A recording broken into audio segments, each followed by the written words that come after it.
సహనం అంటే ఫ్యామిలీ పర్పస్గా ఎలాంటి బాధలున్నా కళాశాలలో వచ్చి మనతో ఫ్రీగా ఉండి తల్లి వలె ఆదరించి మనను సన్మార్గంలో నడిపించడానికి ముందుండేది ఫస్ట్ స్థానంలో ఉపాధ్యాయులే. అలాంటి ఉపాధ్యాయులకు ఎప్పుడు రుణపడి ఉండాలి. ఇంకో విషయం చెప్పాలనుకున్నాను నేను, ఎందుకు మీరందరూ సిగ్గుపడుతున్నారు నాకు అర్థం కావట్లేదు. కానీ పరదేశం అంటే పరాయి దేశం బ్రిటన్ దేశం చెందిన ముసోలిని ఏమంటారంటే, స్త్రీకి మాతృత్వం ఎంత అవసరమో పురుషునికి యుద్ధం అంత అవసరం అంటారు. మనం ఏం యుద్ధం చేయాల్సిన అవసరం లేదు, మనం డిగ్రీ స్టూడెంట్స్ కాబట్టి మినిమం ఇక్కడ వచ్చి మాట్లాడాలి, స్టాండప్ ఉండాలి, అంతే కదా. అంటే ఇది కరెక్ట్ స్టేజ్ అన్నట్టు ఇప్పుడు మనకు మాట్లాడడానికి. ఇలాంటి అవకాశం మళ్ళీ రాదు జీవితంలో మళ్ళీ రాదు. మేబీ ఫైనల్ ఇయర్ అన్నాళ్ళు కొన్ని రోజుల తర్వాత వెళ్ళిపోతారు. ఇవన్నీ మధురమైన జ్ఞాపకాలు. ఇలాంటి అంటే మీ అమ్మాయిలు ఉన్నారు, మీ క్లాస్ అమ్మాయిలు ఉన్నారు, మీరు అబ్బాయిలు ఉన్నారు, చాలా మంది ఉన్నారు. వాళ్ళ ముందు మీరు గ్రేట్ అనిపిస్తుంది. నేను గ్రేట్, నాకు నేనే గ్రేట్. ఎందుకంటే దేవుడు మనం ప్రత్యేకంగా సృష్టించింది కదా. నీ తమ్ము వేరే వేలు ముద్ర ఏముంటే వేరే ఉంటుంది. నీలో ప్రతి ఒక్కడికి ఒక్కొక్క టాలెంట్ ఉంటుంది.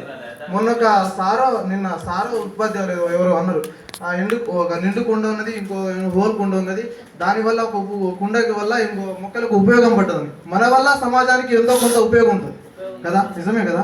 అందుకు మనం అందరం కలిసి ఇక్కడ మాట్లాడితేనే మనకు మనం మెరుగన్నట్టు. ఇంకోటి విషయం చెప్పాలనుకున్నాను. Please everybody raise your hands. BA students ప్రతి ఒక్కరు బిఏ స్టూడెంట్స్.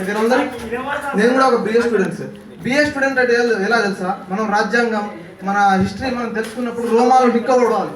ఎందుకంటే మన భారతదేశం ఎంతో గొప్పది అన్నట్టు. అలాంటి భారతదేశ చరిత్ర చదువుకున్న మనము ఇక్కడ వచ్చి మాట్లాడకపోతే మన భారతదేశానికి మనం ఏం విలువ ఇచ్చినట్టు. ఫస్ట్ ఆఫ్ ఆల్ అది నా క్వశ్చన్ అన్నట్టు. బిఏ స్టూడెంట్ అంటే అన్నింటిలో ఫస్ట్ ఉండాలి. ఫస్ట్ స్టేజ్ మీద వచ్చి మాట్లాడేటప్పుడు బిఏ స్టూడెంట్ అయి ఉండాలి నా ఉద్దేశంలో. అది ఫస్ట్ స్థానం. మనం బిఏ చదివి భారతదేశం మొత్తాన్ని చదివి మన రాజ్యాంగాలు చదివి మన దేశంలో ఎలాంటి దృక్మతాలు ఉండేవి, చతుర్వర్ణ వ్యవస్థలు అన్ని తెలుసుగా. అలాంటి వ్యవస్థలో మనం ఎలా బాధపడ్డాం, మన భారతదేశం ఎలా ఎంతమంది అమరవీరులు చచ్చిపోయారు, ఆ వీర మొత్తానికి త్యాగం తెలిసిన వాళ్ళం మనం అందరం, అంతే కదా. వాళ్ళు ఎలా చచ్చిపోయారు, వాళ్ళ ప్రాణాలు ఎలా అర్పించారు, భార్య బిడ్డలను సైతం లెక్క చేయకుండా వదిలేసి మన దేశం కోసం ఎలా స్వాతంత్రంలో పాల్గొన్నారు, వాళ్ళందరి చరిత్ర చదువుకున్న మనము వాళ్ళ గురించి సమాజానికి చెప్పుకుంటే మన వల్ల లాభమే ఉంది. First question. కాబట్టి ప్రతి ఒక్కళ్ళు వచ్చి ఇక్కడ మాట్లాడాలి. మీ ఒపీనియన్ మాట్లాడాలి. కనీసం మీ పేరు, మీ గ్రూపు, నువ్వు కొత్త ఫ్యూచర్లో ఏం పోదు, నువ్వేం చేయాలనుకుంటున్నావు, సమాజానికి ఏం చేయాలి. మనం చదువుకున్న చదువుకి కొంచెమైనా సమాజానికి మేలు చేయాలి. సమాజానికి కాకుండా నీ పేరెంట్స్కైనా, నీ పిల్లలకైనా, నీ భార్యకైనా ఏం మేలు చేయాలనుకుంటున్నావు అది మాట్లాడాలి మనం. ఫస్ట్ ఆఫ్ ఆల్ అది మాట్లాడినప్పుడు మనం చదివి వేస్ట్ కదా. నిన్న మన సార్లు ఇద్దరు ముగ్గురు ఉండే, ఎలా అంటే పేరును ప్రతి ఒక్కరు లే రాసుకున్నా, నేరా నానా అంటే ఒక్కళ్ళు కూడా లేస్తుంది. ఈరోజు కొంతమంది లేచారు, గ్రేట్, అది ఒప్పుకోవచ్చు. నిజంగా అదే మన సార్ గ్రేట్ అన్నట్టు. ఎందుకంటే ఒక తండ్రిలా ఎంత ఓపుకుంటుంది, అందరూ ఏదోలా మాట్లాడినా సరే సహించి నవ్వుతూ అందరు నువ్వు బాగా మాట్లాడావు. నేను 5th క్లాస్లో నేను చదువుకున్నప్పుడు నాకు రైటింగ్ సరిగ్గా రాకపోయేది అన్నట్టు. పెద్దగా చదవకపోయేది, తెలుగు కూడా రాకపోయేది ఒకసారి నిజం చెప్పారు. అయితే మా రాములు సార్ నుండి వీళ్ళు బాగా రైటింగ్ రాశారా, మస్తు చదువుకున్నారు, అందరి చేత క్లాస్ కొట్టించి పెళ్ళిచ్చిండు అన్నమాట.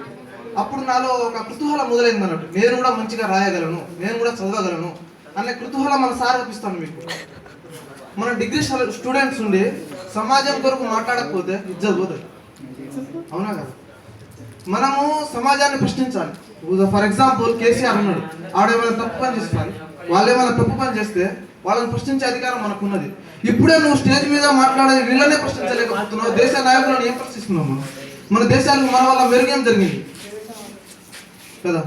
అందుకే దయచేసి అందరూ ఈ అవకాశాన్ని వినియోగించుకోవాలని మరీ కోరుకుంటూ, ఈ అవకాశం ఇచ్చిన 3 విషయాలు చెప్తాం. మన భారతదేశంలో 3 ముఖ్యమైన వ్యక్తులు.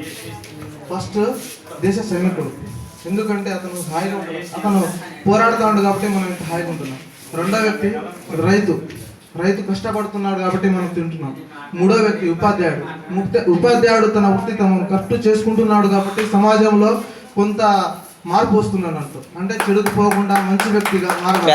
అలాంటి వ్యక్తులకు 3కి ఎప్పుడు రుణపడి ఉంటానని కోరుకుంటూ, నా వల్ల సమాజానికి మేలు చేస్తానని కోరుకుంటూ, నేను నా గోల్ అంటే ఫర్ ద ఫ్యూచర్లో మినిమం అంత జాబ్ రాకున్నా ఒక మంచి స్థాయికి వెళ్ళి 10 మందికి అన్నం పెట్టే వాడిని అవుతానని కోరుకుంటూ